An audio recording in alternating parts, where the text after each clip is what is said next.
Hola, ¿qué tal? Muy buenas tardes. Hoy mi nombre es Montserrat y hoy les hablaré sobre los efectos de las obligaciones. Comenzamos.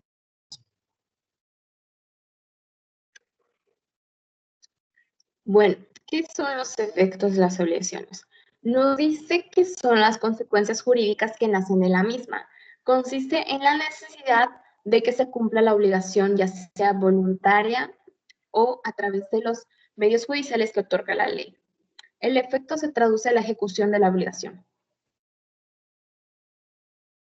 Hablamos de sus efectos. Hay consecuencias comunes a toda obligación: el pago o cumplimiento y sus efectos extintivos de la deuda. El derecho del deudor a pagar mediante la consignación o el depósito de pago.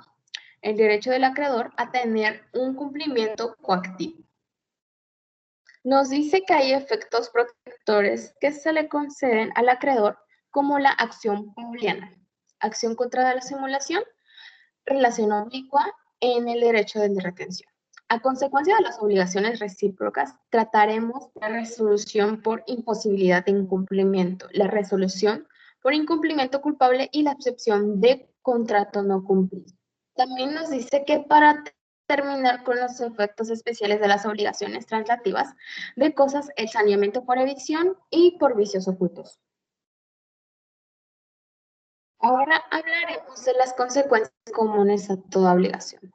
Nos dice que si es realizado voluntariamente por el deudor y recibido por el acreedor. Segundo, está que si es efectuado contra la voluntad del acreedor, se presenta la consignación de pago. Y si se lleva a cabo contra voluntad del deudor, nos encontramos con la ejecución forzada. Ahora hablaremos del pago. Nos dice que es el cumplimiento de la obligación, cualquiera que sea el objeto de esta. Se paga dando una cosa, prestando un servicio u observando la abstención objeto de una obligación. Trátase de obligaciones de dar, hacer o no hacer. Ahora pasamos a quién puede pagar. Cualquiera puede pagar, excepto la llamada obligación o la llamada inclusión, que tiene en cuenta al deudor mismo o su capacidad especial que debe cumplir con precisión a la obligación. Ahora, ¿qué se debe pagar? Bueno, nos dice que es el objeto, el hecho o la renuncia, que es la cosa y la suma de la obligación. Este principio pertenece a la entidad en el contenido de pago. Si bien el acreedor y el deudor tienen mayor valor juntos, no se puede obligar al acreedor a aceptar otra cosa que no sea el objeto de los derechos del acreedor. Si el acreedor debiera haberlo entregado, no se le puede obligar a aceptar solo una parte de la deuda. Pasamos a lo que es la consignación. Nos dice que es un mecanismo jurídico que ocurre cuando el consignante rechaza o por algún motivo no está dispuesto a recibir por parte del consignatario el ofrecimiento de pago o depósito de una cantidad requerida por la mercancía u objetos bajo su responsabilidad y de los cuales quiere liberarse.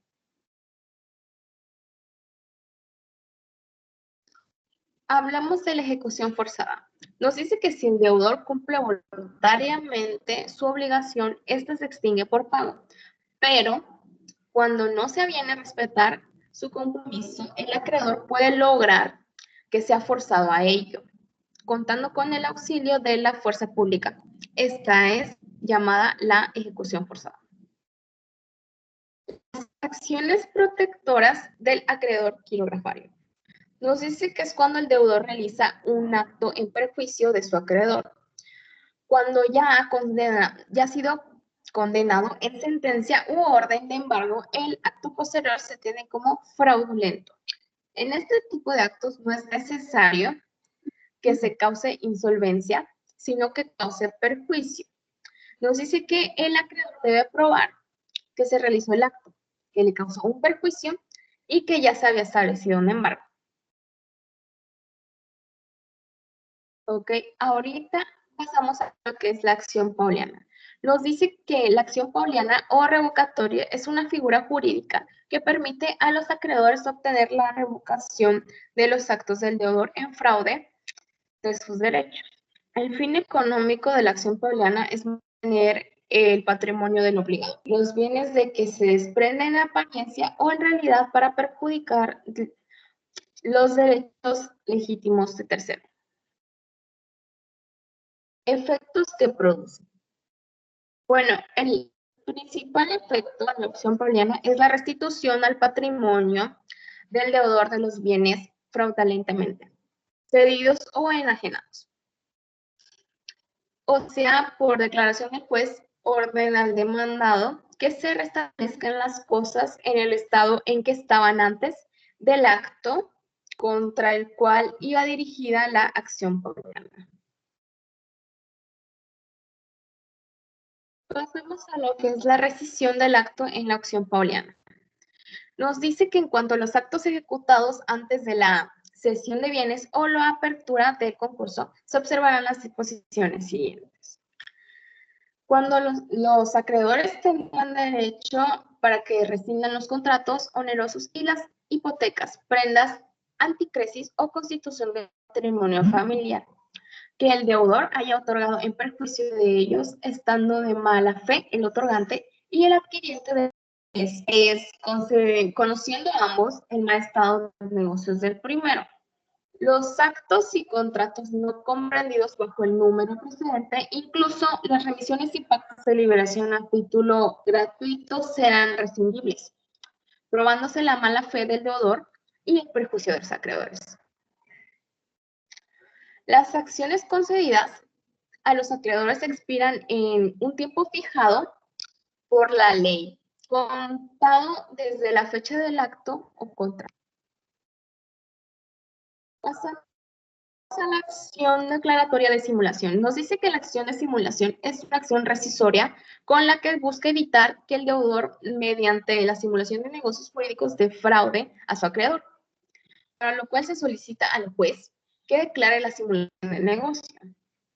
Permite que una persona haya visto afectada por la simulación del contrato, demande ante un juez para que se declare la simulación y por consiguiente la inexistencia del contrato o su nulidad, lo que implicará que los bienes o propiedad de objetos de la simulación vuelvan al patrimonio dueño original.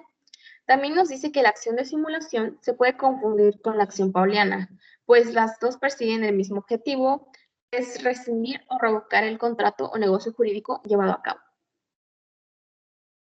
Pasamos a lo que es la acción óbico.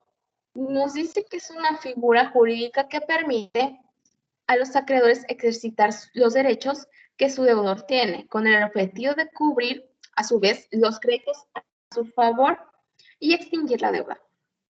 Como ejemplo, tenemos que si un heredero que tiene deudas renuncia a los derechos hereditarios, en virtud de los cuales tendría recursos para satisfacer el pago de tales deudas.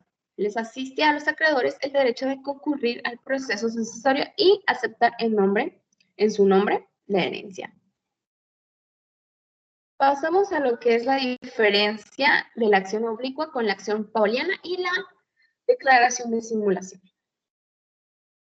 Bueno, nos dice que la acción oblicua se da para contrarrestar actitudes pasivas del deudor. Supone que el deudor ha omitido atender sus propios intereses y que se ha abstenido de obrar.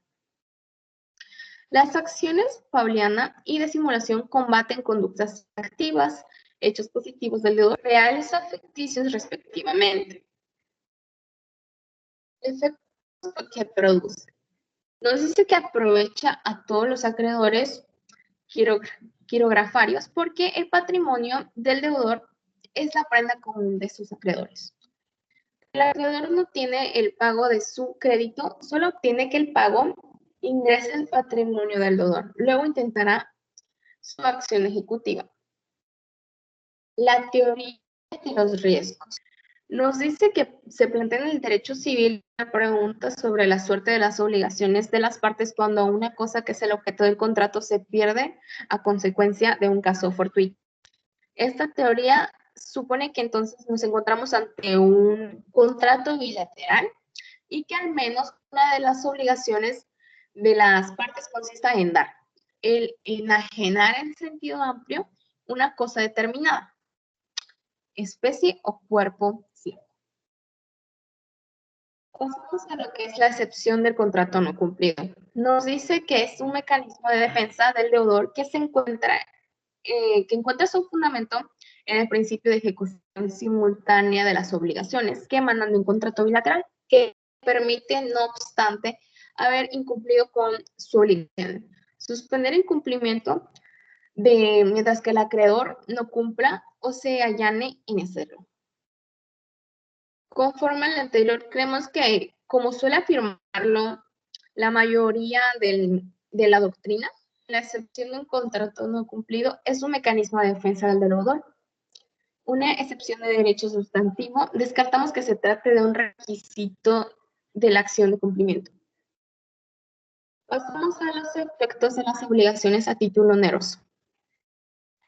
Las obligaciones que tienen por objeto de transmitir cosas a título oneroso producen algunos efectos particulares a cargo del deudor de ellas. El que transfiere una cosa no cumple con su obligación con solo hecho de entregarla, sino que debe proporcionar al adquiriente de ella una posesión pacífica y útil.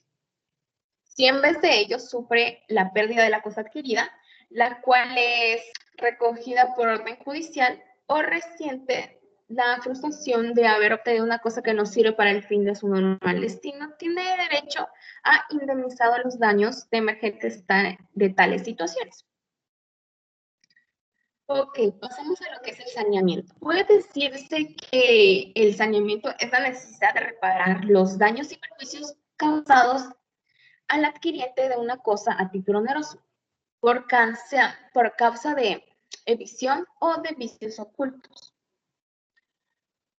Ok, pasamos al saneamiento por evicción. Nos dice que habrá evicción cuando el que adquirió alguna cosa fuere privado del todo o parte de ella por sentencia que cause ejecutoria.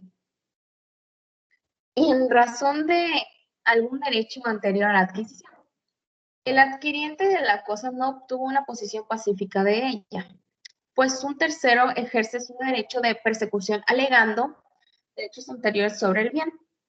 Demanda y vence en juicio al adquiriente. Resulta así privado del objeto.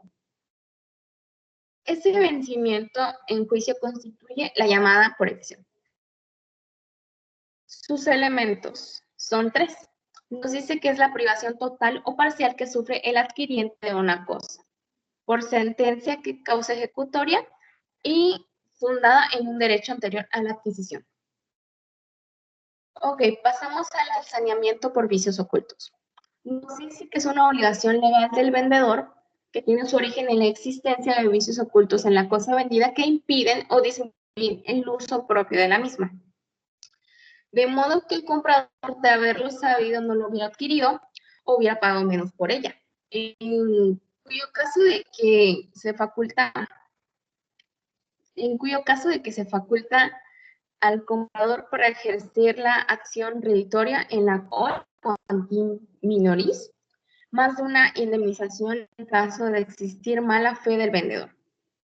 En la atención a lo dispuesto en el artículo 1484 del Código Civil, el vendedor está obligado al saneamiento por defectos ocultos que tuviera la cosa vendida si la hacen impropia para el uso que se destina o si disminuyen de tal modo este uso que, de haberlo conocido, el comprador no la habría adquirido o habría pagado menos por ella. Ahora bien, no responderá el vendedor por aquellos defectos que fueron manifiestos o estuvieran a la vista. Y los defectos que, pues, en nuestras verlos, que se puedan ver a la vista, pues deberían ser fácilmente conocidos por el comprador, por razón de su oficio o profesión. Gracias por la atención prestada, eso ha sido todo. Esta es la fuente de donde yo saqué para hacer esta presentación. Ya saben que es el libro de Manuel Bejarano Sánchez, 2010, que es el de las obligaciones civiles. Gracias, hasta luego.